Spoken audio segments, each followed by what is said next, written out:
Hi, this is Danny Lewis, also known as Enzyme Black, and I'm a course developer and tutor here at Point Blank Online, and you're watching Production Analysis.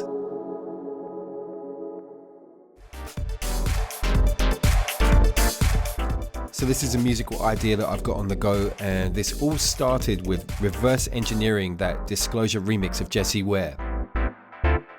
So over the next 8 minutes or so, you're going to see me backtrack, go back to the analysis of the actual notes in the running remix, and then work towards this really nice deep house chord and bass rag.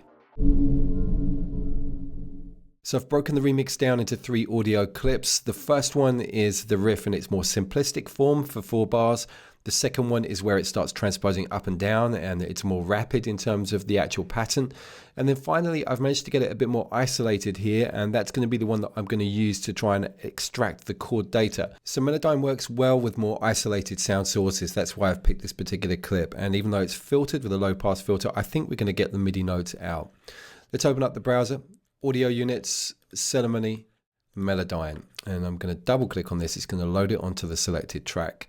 We need to click the transfer button and we're going to record into Melodyne the audio. So I'm going to click on this now, push the transport.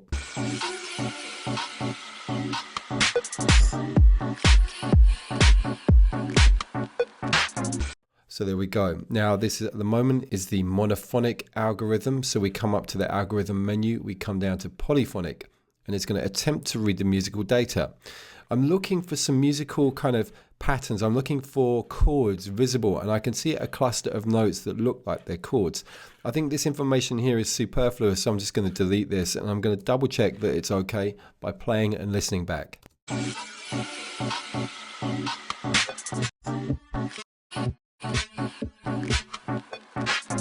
Now that sounds fine to me. Don't worry about the audio quality. All we're trying to do is to isolate the notes. So some of these might be right, some of them might be wrong, but I think it's going to be better for us to check that by looking at the MIDI data itself. If you look at this, you can notice that we've got this kind of regular chord occurring, and then it goes up over here, and then it goes down at the end. That's feeling like the kind of data that we could use. So let's come up to Settings, Save as MIDI. I'm going to save this out to the desktop.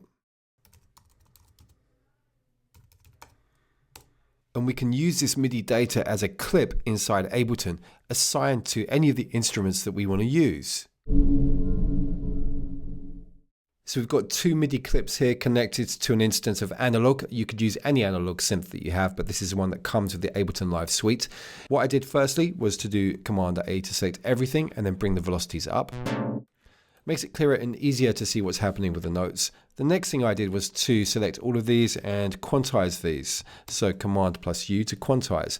Now I was looking for what I would class as a kind of model chord. So the one that I would use and replicate, because the pattern is using the same chords at different positions in the grid. So this one here, for example, let me play this.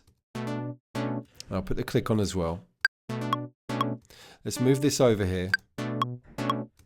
And I'm just going to bring a copy down here. Now that's good, but I remembered hearing a higher note, so I'm going to make this something around there.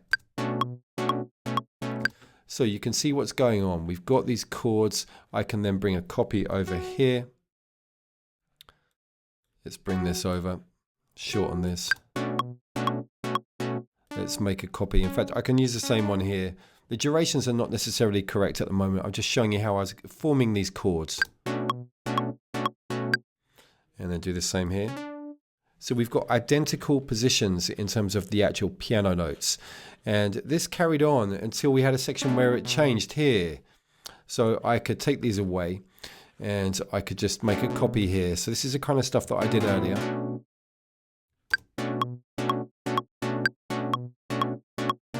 So here, look, this is higher. And that sounds to me like it's literally just the same chord, but played up on the keyboard. So if I take this, there we go. I didn't copy that. I should have done. I'm just going to undo. Let's hold down the Alt again. There we go. So you can hear what's going on. It's actually really quite simple. It's the same chord, but it's just transposed. And that means it's going to be the same at the very end. So I take all of these, just literally drag over. There we go. so I can pick them up, take it down there. Let's take the end.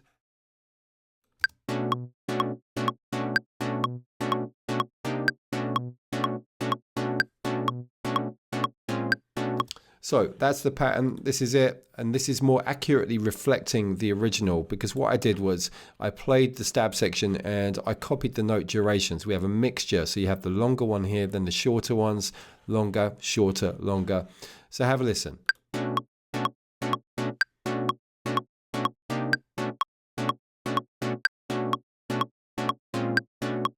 Now that's great, that's working really nicely. I'll show you what I did to create the actual sound.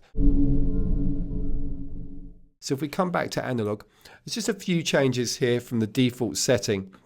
What I did was to basically set the amplifier envelope, as you can see here, maximum sustain level, and I've got release short at 97 milliseconds. And this is creating the volume behavior of the sound, so it's nice and short and punchy. The filter I turned on, low pass 24 dB per octave slope. The frequency at 420 Hertz, resonance at 16%, and the filter envelope is key here to getting the sound there. So shorter release, decay at 626, starts quite bright at the beginning and then goes down in frequency over the envelope. The envelope amount was 5.55. So let me just play you the sound without the filter. And then I'll turn it on. So it's got a nice kind of warmth to it, and it sounds more like the original sound. The chorus is used to add the stereo width. I'll take it off. And then on. Now we're missing a crucial ingredient. The original track, once it got going, had a real nice fat bottom end. So what I'm going to do is I'm going to create a new MIDI track. And I'm going to come over and we're going to select another instrument. We're going to select the operator. And what we're going to do with this is going to take a copy of the MIDI clip over. I'm going to double click on this. I'm going to take away all of this information except for the lower notes. Select these and then do shift and down arrow. So we're an octave below. And I want to see how this sounds. Just going to take this and make sure that we can hear it. So I'm going to put this on solo. So you can hear that nice warm bottom end now. We've got this sub bass. Just going to take the release of the volume envelope out just a little bit longer. Going to see now how that sounds with the two together.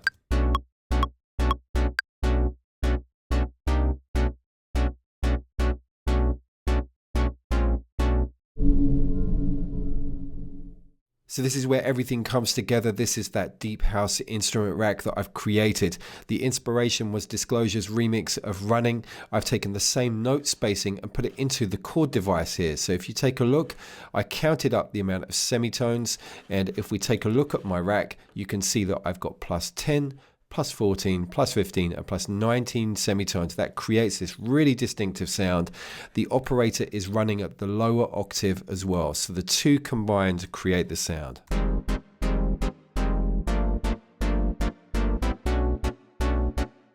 Also, I've added a filter. So I'm keeping the actual shape of the filter envelope over here, but I'm adding another one. You can see this in the rack over here, the auto filter. So take a listen.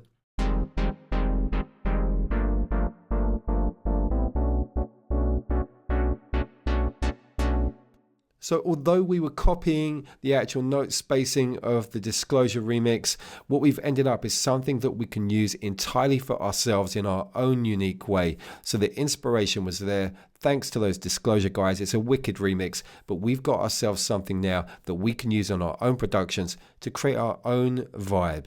Now, if you've enjoyed this tutorial, you might want to check out the Ableton Live sound design course, because in that course, we build a lot of racks, instrument racks, and also effects racks. It's a very broad ranging course that covers all kinds of audio processing and experimenting with things like the warping. You can find out more information about that course by visiting the Point Blank Online website. That's pointblankonline.net. And also don't forget to subscribe to the YouTube channel for free tutorials. That's youtube.com/pointblankonline.